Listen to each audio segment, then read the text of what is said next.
Pemirsa, Anda masih bersama kami dalam special report Road to the White House dan kita masih melakukan dialog dengan Menteri Perdagangan Agus Suparmanto, Wakil Ketua Umum Kadin Sinta Kamdani dan juga ekonom Dr. Fitra Faisal. Bapak Ibu, terima kasih masih bergabung. Sebelum saya lanjutkan diskusi ini, saya mau ajak Bapak Ibu untuk menyimak data yang saya simak dari VOA saat ini.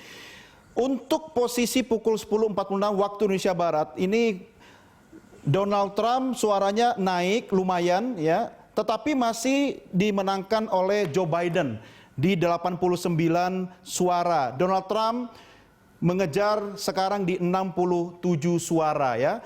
Jadi Bapak Ibu dan juga pemirsa, kalau kita lihat ini sudah banyak negara bagian yang sudah mulai masuk. Kalau dari Demokrat sendiri, Colorado sudah masuk ya, ini mendukung Joe Biden. Sementara di zona merah pendukung Trump, sama seperti Pilpres sebelumnya, memang ini militansi negara-negara bagian yang mendukung Trump ini sepertinya tidak tergoyahkan ya. Di antaranya sudah masuk suara dari Oklahoma ya, kemudian juga suara dari South Dakota. Ini mendukung Donald Trump. Dari Nebraska, ya, Nebraska ini cuma satu kali sejak pengalaman Pilpres Amerika selama 6 periode itu, baru tahun 2008 yang memenangkan Demokrat. Kemudian data dari Alabama sudah masuk, ya, ini merah. Dari South Carolina juga sudah. Nah, sementara dari zona biru di dukungan kepada Joe Biden memang pergerakannya belum signifikan. Oke, baik. Saya ke Pak Fitra dulu. Pak Fitra, ini selama era Presiden Donald Trump kan sebenarnya ekonomi global ini kan mengalami ketidakpastian. Tetapi Indonesia kan mendapat untung juga dari surplus perdagangan kita. Kira-kira global atau Indonesia lebih cenderung memilih Trump kah atau mengambil risiko mendukung Joe Biden? Pak Fitra. Ya, jadi kalau kita lihat market itu ya terbagi lah ya menjadi dua ya.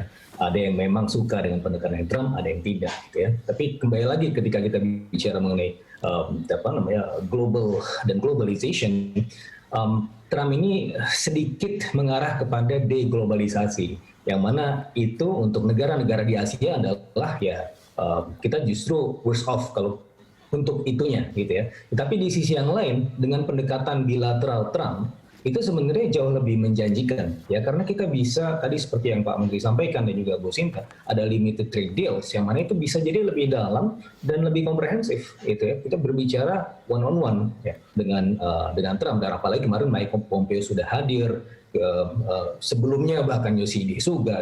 Jadi sebenarnya kita sudah diperebutkan gitu ya antara Amerika Serikat, Jepang, dan juga bahkan China. China sendiri kemarin merasa tersinggung dengan beberapa pernyataannya Mike Pompeo, itu yang menunjukkan betapa pentingnya posisi Indonesia secara geopolitik dan geoekonomi gitu. Dan saya rasa ya ada plus minusnya ya, meskipun untuk ke depan biar bagaimanapun Trump meskipun pendekatan lebih bilateral, dia akan lebih asertif ya, baik terhadap ASEAN dan juga terhadap China. Sebenarnya kalau dalam stance Amerika Serikat sendiri, mereka ingin mengurangi pengaruh China di Asia ya. Kalau Obama dengan TPP, si Trump dengan bilateralnya. Tetapi ya sekali lagi, sekarang posisi Indonesia di sini akan sangat menentukan. Dan untungnya kita selalu berada di tengah ya. Kita selalu berteman dengan China, kita berteman juga dengan Amerika Serikat, kita berteman dengan Jepang, dan kita bisa mengambil keuntungan itu. Dan yang paling penting lagi Mas Doni adalah post pandemic. Nah, post pandemic ini adalah negara-negara besar seperti Amerika Serikat itu akan melakukan relokasi ya, dari moving away from China untuk mengajar resiliency, untuk melebarkan portofolio.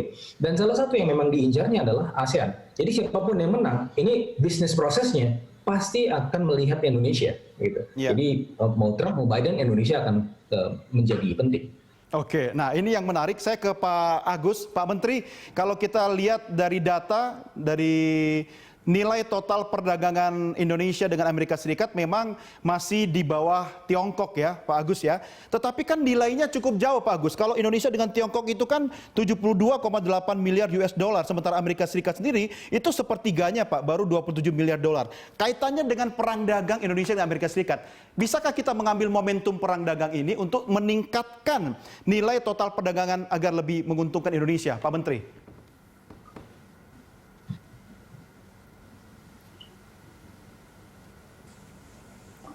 Ya, memang Amerika Serikat ini menempati peringkat kedua untuk ekspor non migas Indonesia sebesar 12,14%, sementara Tiongkok peringkat pertama 18,7%. Nah, dalam meningkatkan ekspor untuk jangka menengah dan panjang, memang pelaksanaan strategi dalam fokus pada upaya-upaya mempertahankan ekspor produk yang punya market power.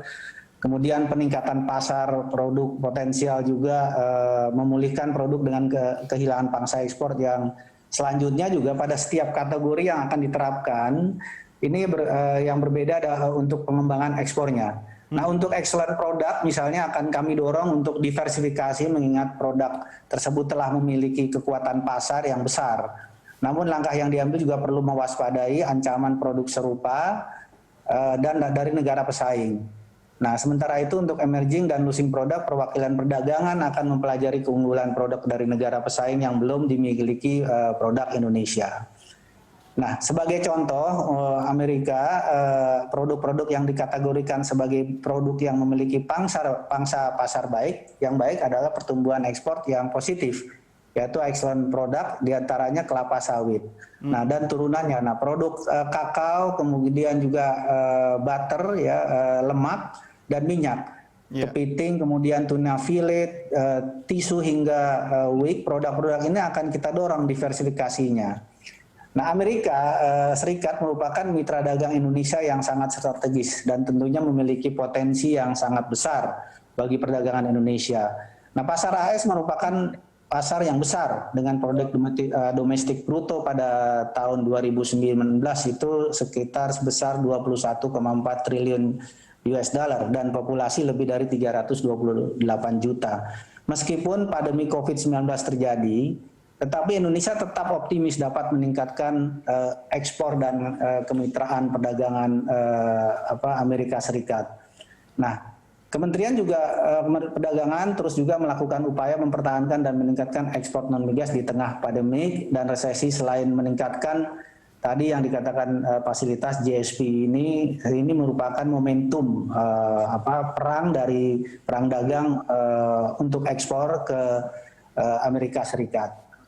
Nah, ini non migas ya. Kami juga mendorong beberapa langkah tersebut ya. Selain juga Kemendak berusaha mempertahankan dan menyelamatkan akses pasar ke produk Amerika Serikat. Nah, ini dengan adanya tadi dijelaskan GSP review, kita juga nanti akan ada skema limited trade deal. Nah, ini akan membawa peluang yang lebih baik. Jadi sehingga akan meningkatkan perdagangan Indonesia Amerika Serikat tadi sampai tahun 2024 yang saya katakan itu sebesar 60 miliar. Yeah. Nah, ini GSP ini juga merupakan pembebasan tarif ya, skemanya juga.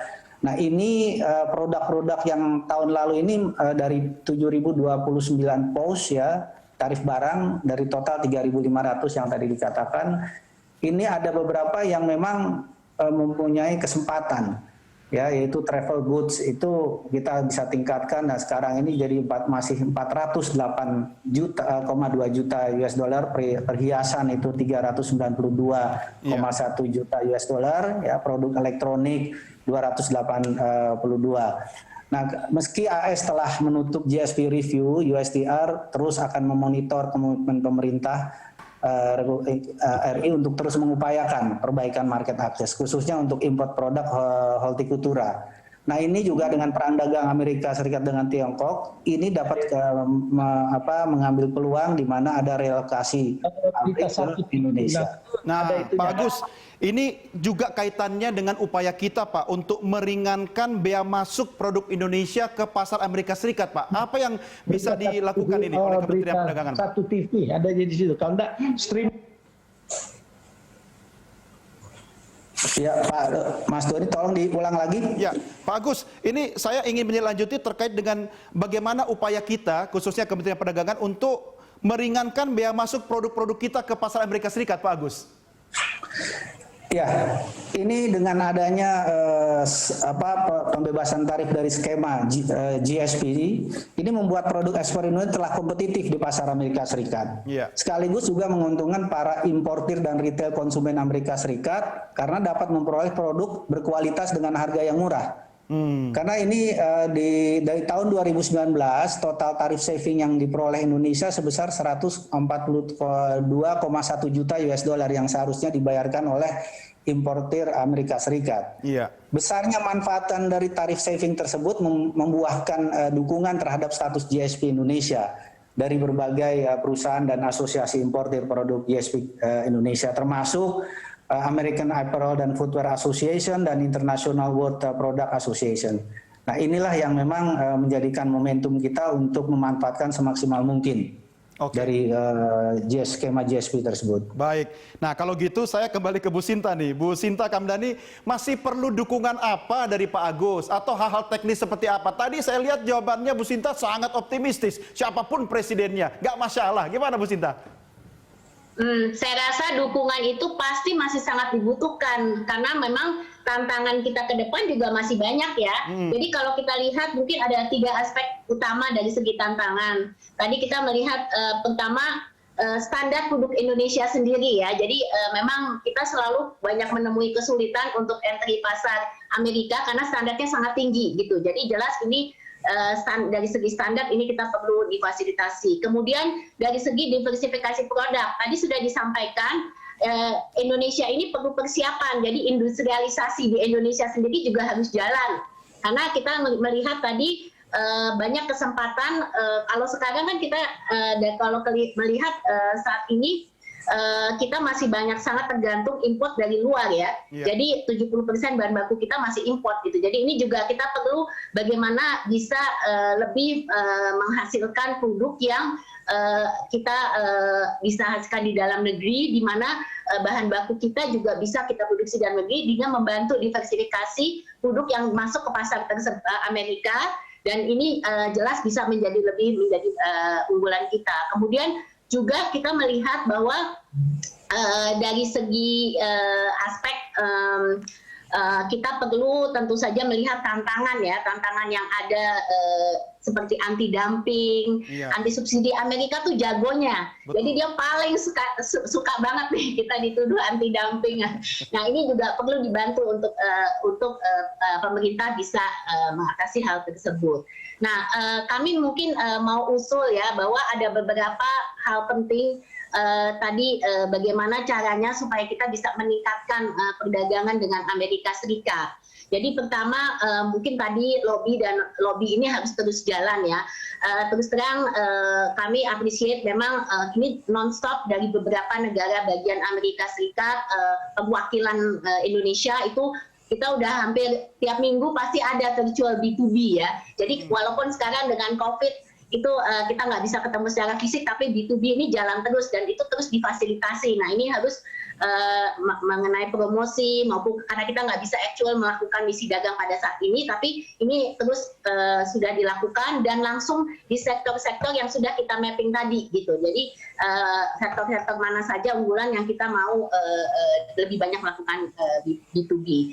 Kemudian yang kedua adalah meningkatkan dari segi economic scale production dan efisiensi biaya produksi kita. Jadi tadi itu yang saya sebutkan, ini harus kita lakukan supaya produk-produk yang kita ekspor ke Amerika itu bisa lebih kompetitif karena sekali lagi kita berkompetisi dengan negara-negara lain, kita nggak ini sendiri. Kemudian juga meningkatkan dari segi aspek perjanjian dagangnya ya. Jadi GSP itu kan one thing. Kemudian kita nanti mau semoga bisa mendapatkan limited trade deal. Jadi dari limited trade deal itu nanti tarifnya itu tidak hanya sekedar produk-produk yang ada di GSP, tapi produk-produk yang memang sudah ada, Indonesia sudah produksi, dan memang kita butuh untuk penurunan tarif supaya kita bisa lebih kompetitif. Jadi ini yang limited trade deal menjadi sangat-sangat penting, karena ini adalah produk yang kita propose. Kan kalau GSP itu kan mereka yang berikan, kalau ini kita bisa propose deal dengan Amerika, produk-produk apa saja yang kita butuhkan untuk mendapatkan kebijakan tarif dengan fast track. Jadi nggak usah melalui FTA dulu. Kalau mau FTA itu lama sekali, apalagi kalau menunggu approval Kongres Amerika. Jadi kita mesti yang fast track. Nah, hopefully dengan limited trade deal ini bisa fast track, kita bisa dapat insentif untuk produk-produk unggulan kita juga. Jadi ini mungkin beberapa hal yang harus difokuskan dan juga ya seperti yang batik lainnya, masalah pembiayaan dan lain-lain itu tentu saja juga menjadi faktor untuk membantu ekspor di Indonesia dan juga kita bisa terus mengembangkan ekspor kita dengan lebih banyak diversifikasi produknya. Nah, saya juga mungkin mau tutup dengan investasi ya, karena gimana pun juga kalau kita mau tadi mendiversifikasi produk untuk production kita di dalam negeri, kita juga perlu menarik lebih banyak investasi. Dan ini kesempatannya dengan adanya trade war Amerika-China, kita bisa mungkin menarik investasi dari Amerika, terutama relokasi yang ada, untuk masuk ke dalam supply chain yang dibutuhkan. Jadi saat ini yang kita lihat seperti farmasi ya, pharmaceutical ini sedang dilihat karena dengan momentum COVID ini kelihatannya cukup lukratif. Kemarin juga ada beberapa potensi investasi seperti renewable energy dan lain-lain. Ini mereka kemarin sudah mengirim ya delegasinya dari International Finance Development Corporation, Adam Boiler, dan juga dari Exim Bank. Kelihatannya mereka tertarik untuk masukkan ke fund di Sovereign Wealth Fund Indonesia, juga di proyek-proyek yang mereka mau investasikan. Jadi harapan kami semoga juga investasi dari Amerika nanti akan banyak datang ke Indonesia. Oke, itu harapan kita bersama ya Bu Sinta. Saya kembali ke Pak Fitra, Dr. Fitra. Ini tadi Anda mengatakan kan Indonesia sebenarnya di tengah-tengah antara misalnya Indonesia, Tiongkok, Indonesia dengan Amerika Serikat. Tapi kalau kita belajar dari perang dagang antara Amerika Serikat dengan Tiongkok, sebenarnya kan Indonesia juga banyak mendapatkan tanda petik keuntungan dari perang dagang Amerika dengan Tiongkok. Akankah Anda lebih cenderung mendukung status quo dalam kondisi Trump yang tetap menganggap Tiongkok sebagai ancaman bagi Amerika Serikat, atau kira-kira ada jalan tengah yang lain yang paling tidak tetap mengamankan kondisi perekonomian Indonesia, Pak Fitra? Ya, inti dari perdagangan internasional adalah negosiasi. There is the core competence. Jadi tidak peduli objeknya siapa, yang paling penting adalah kemampuan negosiasinya. Nah, kalau kita lihat secara historical, sudah ada continuous improvement, ada kaizen di situ. Bagaimana kita kemudian di awal tahun 2020 justru memenangkan negosiasi anti-dumping dengan Australia. Bagaimana kemudian juga yang teranyar tadi juga sempat disebut oleh Pak Menteri dan juga Bu Sinta, kita memenangkan fasilitas GSP, yang mana itu sangat unilateral, tapi kita berhasil menegosiasikan itu dengan baik. Nah, kalau misalnya dari pengalaman itu, saya rasa ke depan tidak masalah siapapun yang menang, karena kemampuan negosiasi kita membaik. Gitu. Baik, saya ke Pak Menteri, Pak Agus, ini bagaimana yang bisa kita lakukan terkait dengan dukungan dari Kementerian Perdagangan untuk meningkatkan sektor UMKM agar bisa go internasional, paling tidak pasar UMKM kita bisa menembus pasar Amerika Serikat lebih besar lagi, Pak Menteri. Ya, memang dengan adanya GSP ini sangat impact-nya cukup baik, cukup besar ya. Kemudian nanti juga kita ada melalui skema limited trade deal.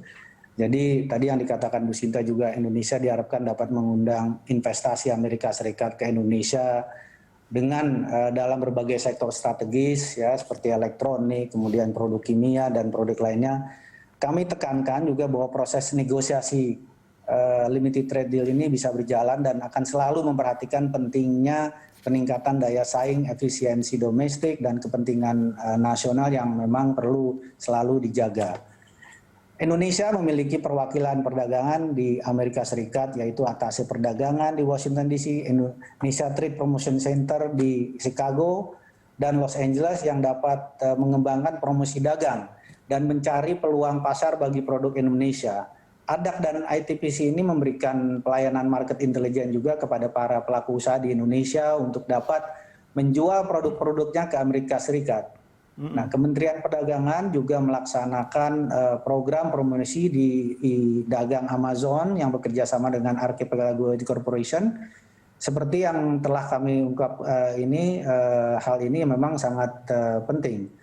Nah, kemudian juga selain beberapa hal tadi, kami juga melakukan langkah-langkah lain terkait peningkatan ekspor ke Amerika Serikat, yaitu melakukan pendampingan ekspor, untuk usaha mikro kecil dan menengah melalui export coaching program. Iya. Memang di sini untuk meningkatkan kualitas juga harus desain, kemudian juga ini mengenai pembiayaan modal kerja, kita akan menghubungkan dengan bank-bank yang partisipasi Bank Himbara, sehingga juga kualitas dan produk yang dibuat oleh UMKM ini bisa diterima oleh pasar Amerika Serikat. Dan ini telah dilakukan, ada beberapa perusahaan yang telah berhasil, sehingga kita bisa memberikan contoh yang baik dan memotivasi bagi para pelaku usaha.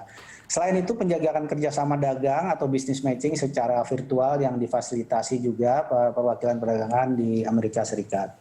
Kemudian juga promosi dagang, yaitu pameran Trade Expo Indonesia secara virtual, ini telah dengan perwakilan perdagangan di seluruh dunia. Hal ini akan dilaksanakan mulai 10 sampai 16 November 2020 nanti. Kemudian juga pengembangan pasar dan informasi ekspor dengan INA Ekspor, inaekspor.id ini merupakan penyempurnaan dari website CSG Membership Service yang selama ini digunakan oleh pelaku usaha ekspor Indonesia. Jadi melalui inaekspor.id ini pelaku usaha dapat terdaftar sebagai anggota, dapat mengakses berbagai layanan seperti katalog produk untuk mempromosikan produk-produk unggulannya, kemudian inquiry atau buyer request, informasi jadwal pameran, dan informasi peluang pasar produk. Yeah. Dan yang terakhir ini pengembangan produk melalui Indonesia Design Development Center. Ini merupakan wadah berkolaborasi bagi para pelaku usaha, desainer, asosiasi, dan akademisi dalam menciptakan produk berbasis desain yang berkualitas serta bernilai tambah sehingga bisnisnya berdaya saing. Ya, Pak Agus, saya mau tahu pendapat pribadi Pak Agus. Kalau Pak Agus sendiri lebih cenderung menyokong Donald Trump atau Joe Biden, Pak Agus? Kalau dilihat dari peluang, karena ini kan kita sudah menjalin hubungan lama, ya memang otomatis kalau diharapkan kita dengan adanya Trump misalkan menang, ya kita akan lebih menjaga hubungan, karena begini, dengan adanya mendapatkan GSP ini, karena tidak semua negara, nah ini peluang yang baik. Jadi otomatis kita mengharapkan yang sudah terjalin kerjasama bisa kita teruskan dengan baik. Namun demikian apabila yang Joe menang, ya kita mesti bekerja lagi, tapi penyesuaian itu juga tidak melakukan terlalu lama. Jadi kalau prioritas pertama secara ini memang dengan adanya Donald Trump kita bisa melanjutkan. Tapi kita bekerja secara profesional. Jadi dalam hal ini saya harus lihat apa peluang-peluang apa yang bisa kita manfaatkan bagi Indonesia. Baik Pak Agus, terima kasih sudah bergabung bersama kami. Ibu Sinta juga dan Pak Fitra, terima kasih sudah bergabung dalam dialog special report pada hari ini. Terima kasih Bapak Ibu sekalian, semoga tetap sehat selalu. Pemirsa, demikian tadi diskusi kami langsung dengan Menteri Perdagangan Republik Indonesia Agus Suparmanto, Wakil Ketua Umum Kamar Dagang dan Industri Sinta Sukamdhani, dan juga Ekonom Universitas Indonesia Dr. Fitra Faisal. Ya, sebelum kita rehat sejenak, saya ingin memberikan data terkini, update sejenak pemirsa hasil dari penghitungan secara langsung. Ini data yang kami terima dari VOA. Saat ini sudah ada perubahan suara masuk. Ya, Anda bisa lihat di layar Anda saat ini, yaitu calon Presiden Joe Biden mengalami penambahan suara yang sangat signifikan sejak 1 jam lalu terakhir saya update ke Anda, yaitu 188 suara. Sementara Donald Trump memang juga mengalami peningkatan, tetapi masih kalah jauh dibanding Joe Biden, yaitu 82 suara. Hati-hati pemirsa, kalau Anda analisa, kita lihat data terkini, ini hampir semua negara bagian pendukung Demokrat sudah hampir masuk, ya. Tapi kalau kita bandingkan di 2016, kita lihat data Pilpres sebelumnya, zona merah masih banyak yang suaranya belum masuk. Nah, ini saya khawatir pengalaman seperti Hillary Clinton di Pilpres 2016, aromanya akan kembali terulang ini kan. Atau jangan-jangan pernyataan Trump akan selesai di Mahkamah Agung bisa terbukti.